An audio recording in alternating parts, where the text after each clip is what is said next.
I'm Mai Salazar, bringing you today's burning issues and the hottest news here on News Force. Here are today's headlines. President Marcos Jr. says Philippines will soon achieve upper middle economy. Philippines records 1,600 new COVID-19 infections.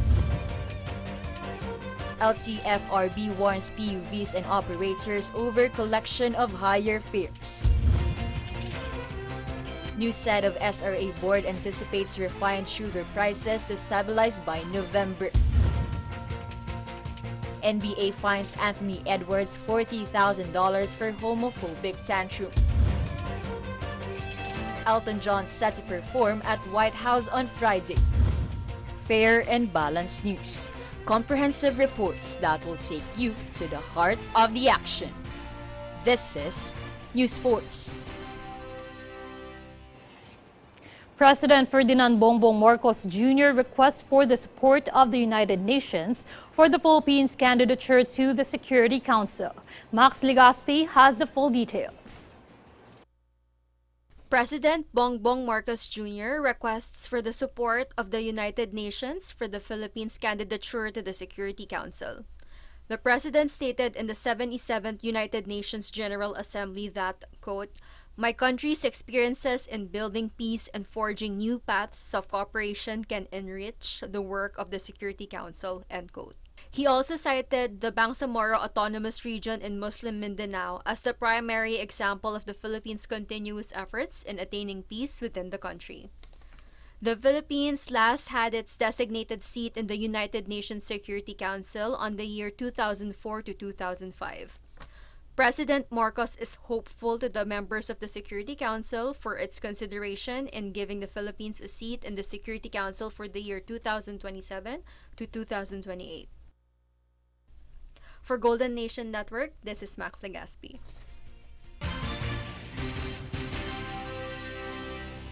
In line with this, President Marcos expressed confidence that the Philippines is on track to pass the United States as an upper-middle-income nation in a few years.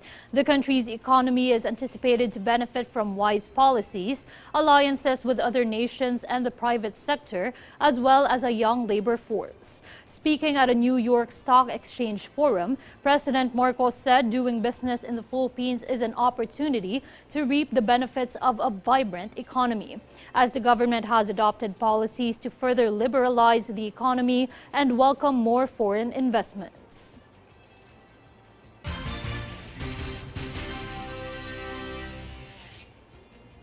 For health updates, the Department of Health or DOH has recorded 1,600 new COVID-19 cases on September 20 and a total of 27,257 active coronavirus infections. The nationwide COVID-19 positivity rate is currently at 13.7%.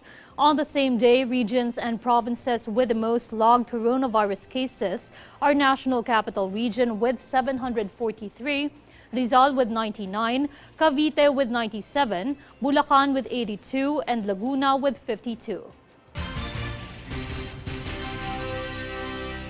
In other news, Pag-ibig Fund has appointed Marilyn Acosta as its new Chief Executive Officer. Acosta is a certified public accountant who has been with Pag-ibig Fund since 1981.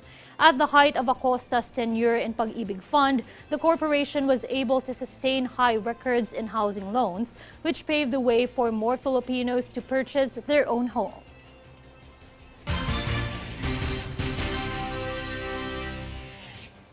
Meantime, the Commission on Appointments or CA, alongside Bacolod Representative Greg Sataya, has appointed Attorney Bienvenido Laguesma as the new Secretary of the Department of Labor and Employment. Gasataya highly recommends Laguesma, saying that he is the most qualified for this role. He also cited Laguesma's role as an arbitrator during the regime of the late former President Ferdinand Marcos Sr. and his experience as Chief of Labor and Employment during former President Joseph Estrada's administration.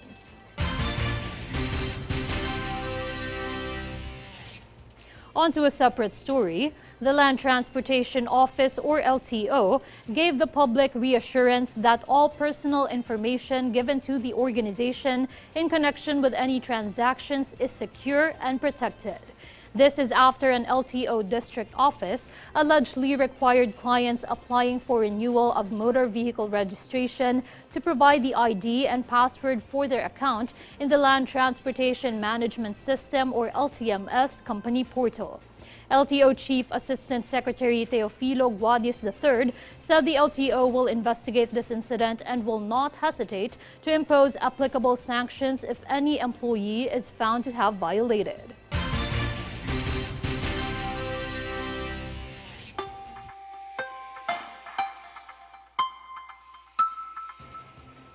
For weather update, according to the Philippine Atmospheric, Geophysical and Astronomical Services Administration, or PAGASA, the low pressure area, or LPA, was estimated based on all available data at 1,015 kilometers east of Central Luzon. The Weather Bureau also said that the southwest monsoon will be affecting central and southern Luzon. With this, cloudy skies with scattered rain showers and thunderstorms will be felt over Metro Manila, Bataan, Zambales, Cavite, Batangas, Occidental Mindoro, and Northern Palawan, including Cuyo Islands. Meanwhile, partly cloudy to cloudy skies with isolated rain showers or thunderstorms will be seen in the rest of the country. Coming up next on News Force. Taxi operators push for 60 pesos flag down rate. Senator Raffy Tulfo wants higher budget for DICT in ensuring Philippines' cybersecurity.